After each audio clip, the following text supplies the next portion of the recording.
Okay, this is the P2 paper from October 2021. It's question number 3, and the first part, as we can see, will be using the trapezium rule and discussing that, and then the second part will be using some work from the laws of logarithms to just tidy things up. Let's jump in straight away and have a look at it. So it says, figure 1 shows a sketch of a curve, y equals log to the base 10 of x, and then we've got this region here. You could find it obviously by integrating area under a curve, but no, we're going to use the trapezium rule to work it out. And it says, using the trapezium rule with 4 strips of equal width, show that the area is 10.10, or approximately 10.10. So unusual, normally they give us a table and give us all the values already, but here then, what we need to be careful of is if I want 4 strips, well, if I cut that in half there, then halfway between those 12 difference, so that's going to be 6 added on there, that's going to be a halfway strip, so cut that in half again both times. Now I've got 4 strips there with values for 5, 8 and 11. So when I'm doing my trapezium rule, I'm going to have y0, y1, y2, y3 and y4, I'll now get started with actually explaining where that's going to come from. So, for part A, the area is going to be equal to d over 2, y0 plus, how many did I have? y4, y0 plus y4, and then 2 lots of y1 plus y2 plus y3. That's always the way that I think about the trapezium rule when we're doing it. D is obviously the width of the strips, which is going to be, in this case, 3. So I can just put that information in now. So I've got 3 over 2. y0 is going to be log to the base 10 of 2. y4 is going to be log to the base 10 of 14. And then 2 lots of all the other values. So log 10 of 5, log 10 of 8, and log 10 of 11.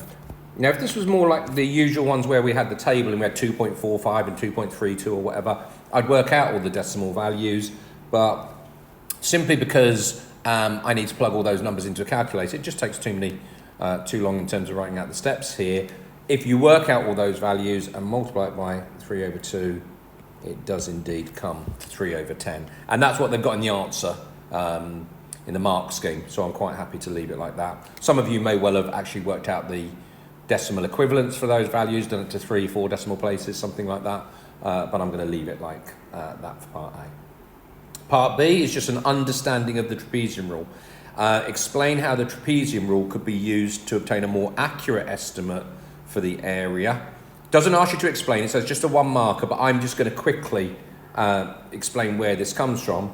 If I'm doing the trapezium rule, I'm actually getting that area there, that area there, that area there, and that area there, as in this bit, this bit, this bit, and this bit. We're just slightly under the actual exact value. If I wanted to be more accurate, well, if I had more strips, if I had a strip there, and a strip there, and a strip there, and a strip there, all equal width obviously, now the inaccuracy in there would be less. Now you don't need to say any of that, that was just me explaining it to you guys. All we simply need to do for part B is if they say explain how it could be more accurate, I'd simply say increase the number of strips. Number of strips, only 1 mark, so no point in doing anything more than that when we're looking at it. That's part B done. Okay, part C then. They do this with trapezium rule questions quite often. They say, okay, using your answer to part A, can we find other equivalents or values that we can find by manipulating our answer? So what we've got at the moment is the integral between 14 and 2, or rather an estimate, sorry. We've got an estimate of the integral between 14 and 2 of log 10x. We know that that is 10.10. What they're asking us for point 1 is what's the integral between 14 and 2 of log to the base 10, and what is it? It's root x. Okay. So what I need to be able to do then is to rewrite this now in terms of log 10x. Not particularly complicated. Let's put a dx's in, I guess. Put a dx in there. If I use the fact that log to the 10 root x is log to the 10 x to the half dx, that's the first thing to do. Make sure that we understand root x means x to the half. Now I can use one of my logarithm rules, which is that log a to the n, we can bring this power down, and that's the same as n log a. That's probably the most common of all the log rules that we actually use. So using that idea, I'm going to get that this is equal to 14 to half log to the base 10 x dx. And then our integration rules mean that I can just take that out there. So I can have a half the integral between 14 and 2 of log 10x dx. And then we know the answer to that. That's a half. We know that this bit now is 10.10 from our previous work. So half of that is 5.05. So that's how you do part 1. Let's have a look at part 2. So for part 2, yeah, again, I'm starting with something that I will be able to manipulate and turn into 14 to log 10x. Let's have a look at it then for part 2. We've got the integral between 14 and 2 of log to the base 10 of 100 x cubed dx. Sorry, just showing my handwriting there, it's not the neatest. 100 x cubed like that. So again, I'm just going to break it up using the log rules. Okay, another of my log rules is if I've got log AB, that's log of A plus log of B here. So again, hopefully very common for you. So doing that, what I can do is I can say that the integral I had there is the integral between 14 and 2 of log to the 10 100 plus log to the 10 of x cubed, all dx's. So split those up, so equals, sorry, I'm writing again,